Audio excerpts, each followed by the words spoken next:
In chapter 1150, Imu has finally directly entered combat. For over 1,000 chapters, Imu has operated from the shadows, pulling strings from the throne room, while the 5 elders handled the dirty work. But with Merijo burning and their carefully laid plans crumbling, the world's true leader has finally decided to get their hands dirty. Imu's possession of Gunko and subsequent transformation into a devil-like being isn't just another power reveal, it's visual confirmation that we've entered uncharted territory. The bat wings, the arrow tail, and the massive trident aren't just cool design choices, they're symbolic of the devil-like inspiration that Oda has given to Imu, and it's an indication that everything that we knew about the supernatural abilities within One Piece is about to change. This chapter highlights abilities that seem to transcend devil fruits entirely.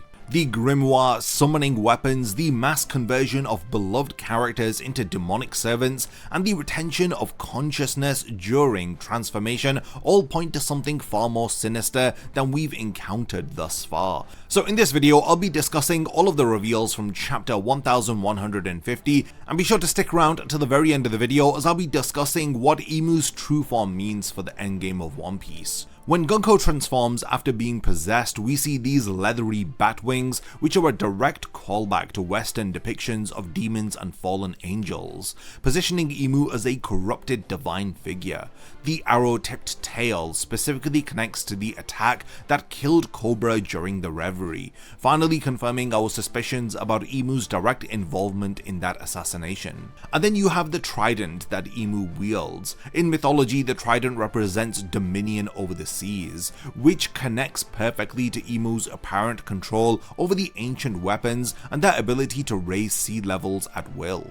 Now, the possession mechanism that Imu uses does raise a few questions. Why on earth did Imu choose Gunko specifically? Her arrow fruit abilities seem to complement Imu's arrow tail, suggesting this isn't random possession but strategic selection. The fact that Gunko's appearance changes, with her hair growing longer and her eyes taking on Imu's distinctive ringed pattern, it implies a deeper connection than simple mind control. This entire transformation appears to suggest that Imu operates outside of traditional devil fruit limitations entirely. The ability to remotely possess subordinates while maintaining their own consciousness elsewhere points to something far older than the devil fruit system.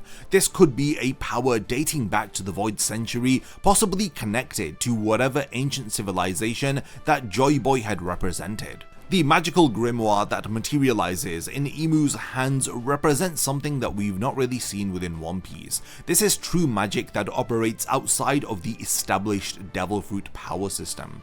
When weapons emerge from this book, we're not watching a devil fruit ability unfold, we're witnessing something that predates the entire concept of devil fruits. The fact that Imu can summon specific tools for specific situations, like a dagger for precise work, a massive shotgun for overwhelming force, this suggests that this power isn't limited by traditional devil fruit restrictions. The Latin incantations that we see become crucial to understanding Imu's abilities. Devil's Contract is obviously a reference to the classical Faustian bargains, but within One Piece's context, it represents something more tangible. This is the literal trading of lifespan for immortal power and demonic transformation.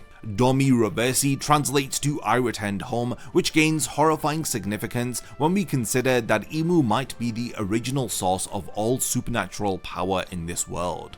The wide-scale nature of Imu's abilities fundamentally differ from any devil fruit that we've encountered so far. Most devil fruits affect the user or require direct contact with targets, but Imu's powers operate on an entirely different scale. They can affect multiple targets at the same time while maintaining individual control over each transformation. This isn't devil fruit based enhancement, it's reality manipulation on a godlike level. Now, Imu's abilities appear to have no apparent stamina cost. There's no limitation on simultaneous effects and no clear counter strategy that's visible yet. The ancient nature of Imu's powers suggests that they might represent the original supernatural forces that later inspired the creation of devil fruits. The transformation of Dory, Broggy, and the giant warrior pirates also highlights a corruption of One Piece's most honorable warrior culture on Elbaph. These giants, who we've known since Little Garden as embodiments of pure fighting spirit and unshakable loyalty, now serve as demonic enforcers for the world's greatest villain. Each transformed giant grows to roughly 5 or 6 times their original size. This puts them on a comparable level of threat to Oz, but the scale of the giants isn't what makes this terrifying, it's the details. The bat wings grant them mobility that they never possessed, while the fangs and horns transform their noble faces into demonic appearances. More significantly, their weapons evolve alongside their bodies. Broggy's axe becomes a double-edged monstrosity, while Dory's trident incorporates his sword into the central prong.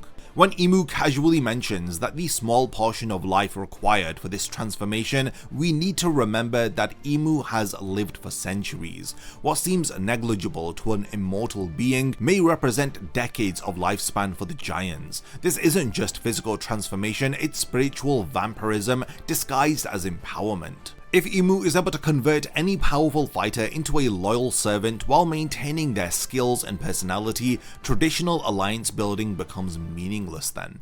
The strategic implications for the final war are staggering here. Imagine Revolutionary Army commanders turning against their own forces, or Marine admirals taking on a demonic appearance and being controlled by Imu. The most disturbing aspect of Imu's transformation ability isn't the physical changes, it's the psychological horror of the individuals retaining their consciousness. When Broggy laughs and declares that he feels like he can do anything, we're not just seeing a mindless puppet here. Broggy appears to have genuine enthusiasm for his own corruption. Traditional mind control allows for eventual liberation and forgiveness, as the controlled character wasn't truly responsible for their own actions, but Imu's corruption maintains personality and agency while fundamentally altering the moral alignment of that character. It's like the transformed giants are choosing to serve an evil force because evil now feels right to them. Imu's ability to be able to transform friends into foes definitely affects the Revolutionary Army.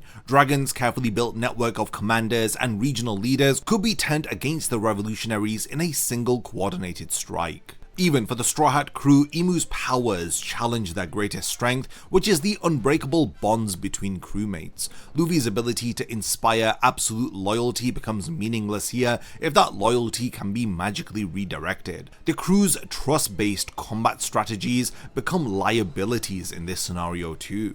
Oda's foreshadowing reaches new heights with the Elbaph arc, as Luffy's seemingly random comment during the journey to Elbaph, where he says, "Even if you guys were my enemies, I'll still become the Pirate King." This wasn't throwaway dialogue, but prophetic foreshadowing. At the time, Luffy's dialogue seemed oddly pessimistic in comparison to his usually optimistic outlook, but now you can see where Oda was going via this quote from Luffy. The Friend or Foe cover story featuring Dory and Broggy also has a lot of significance looking back at it, and it's subtle pieces of foreshadowing like this which highlight Oda's long-term planning. Also, the design similarities between the transformed giants and creatures like Oz now appear to be intentional rather than coincidental. Luffy's Gear 5 abilities, which bend reality through joy and liberation, may represent the natural counter to Imu's corruption-based powers. Where Imu offers power through spiritual corruption, Nika grants strength through absolute freedom.